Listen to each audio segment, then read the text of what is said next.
ROOFMAN is a story about this armed robber who isn't a bad guy, he's just made some bad decisions. Played by Channing Tatum and based upon a true story. ROOFMAN. Is it any good?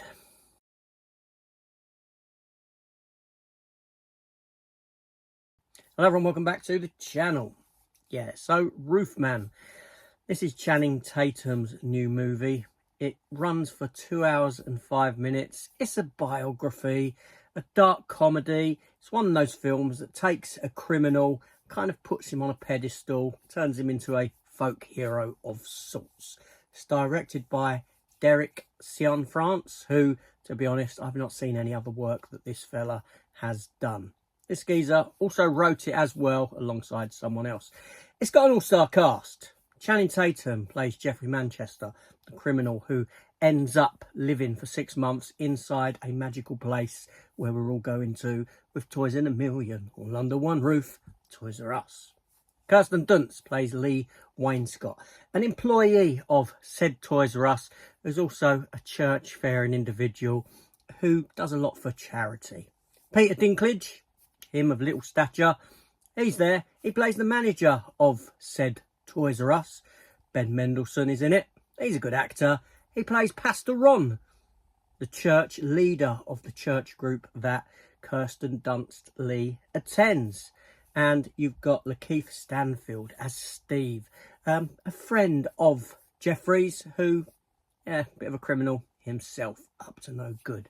So this film here, yes, we're introduced to the character of Jeffrey, played by Channing Tatum, who is ripping off McDonald's stores by going up onto the roof, making a hole in it, coming down inside, waiting for the employees to come in.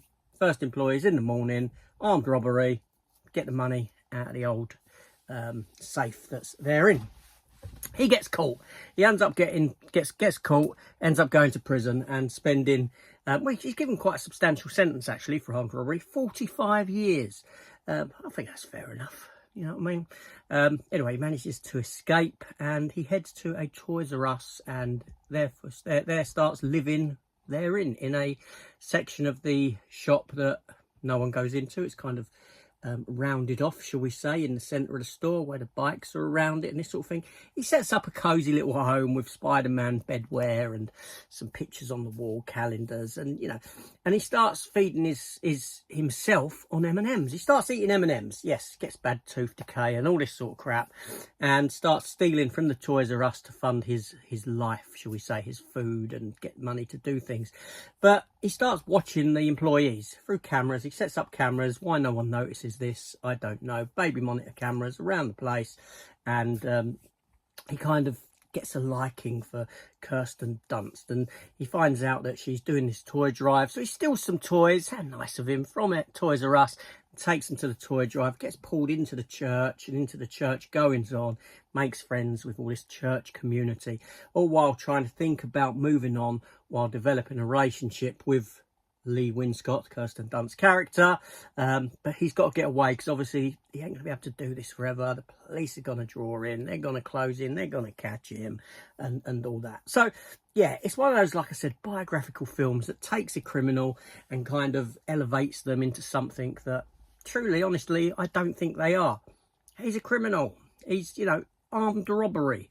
You know, he even injures a fella in it at one point. How nice is he? Yeah, not a bad guy, just made bad decisions. Well, Channing Tatum, did he make a bad decision making this film? I would say no, because this is quite a well-crafted movie. I would say for its runtime, 2 hours and 6 minutes, it is a tad long. I did feel the length of it. It could have probably been trimmed by 20 minutes, to, you know. But you've got an all-star cast, and to be fair, all of them deliver on their job they're in.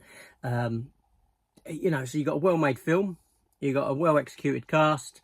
The film's fun enough in a sense, I suppose. You know, you've got that sort of One Wild Night kind of element to it.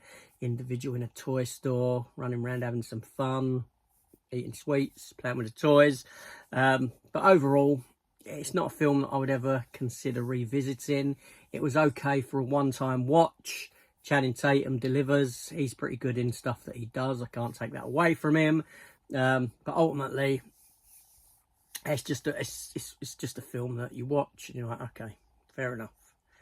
I won't ever watch it again.